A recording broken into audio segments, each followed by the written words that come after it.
This next slide, this is Atlantic Union Bank. So in 2014, the Stellar One acquisition, which really brought Middle Virginia and Western Virginia together for the bank, and expanded our presence out that way. That's when I joined the bank. We're about 7.4 billion in assets, 7.7 billion in assets. And as you can see, I put up there our most recent acquisition, which is in the process. It's not completed. It needs regulatory approval.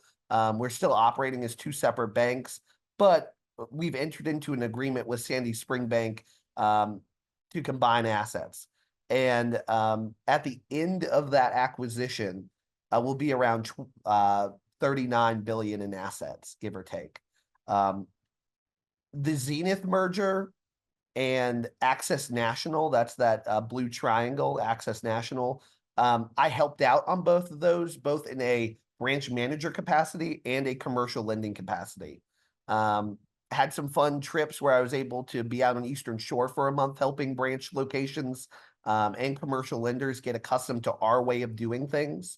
But throughout this process, which is somewhat unique to myself at this point, I've been with the same bank, and I've always been on the acquiring side. It's a little unique, frankly, at this point to have been with a bank for 10 years, and frankly, have always been on the acquiring side. The positive is I always know the system we're implementing. We're changing it throughout, but it's not a complete shift in structure, in expectations for the most part. Specifically, and then that third one with the A with the red arrow through it, that was American National Bank down in North Carolina, which we acquired last year. And it fully closed beginning of this year of 2024.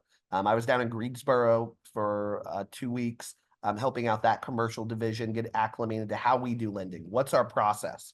A lot of the back office roles as well, getting accustomed to the nature of how Atlantic Union Bank handles expectations around client development, whether it's software, how to go through an underwriting process through a centralized versus a decentralized process.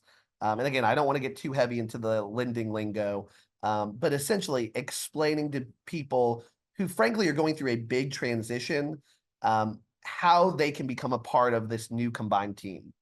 A lot of those experiences led to some of my future development, being able to help train that many people in a short span on how to stick with the bank, how to be successful at the bank.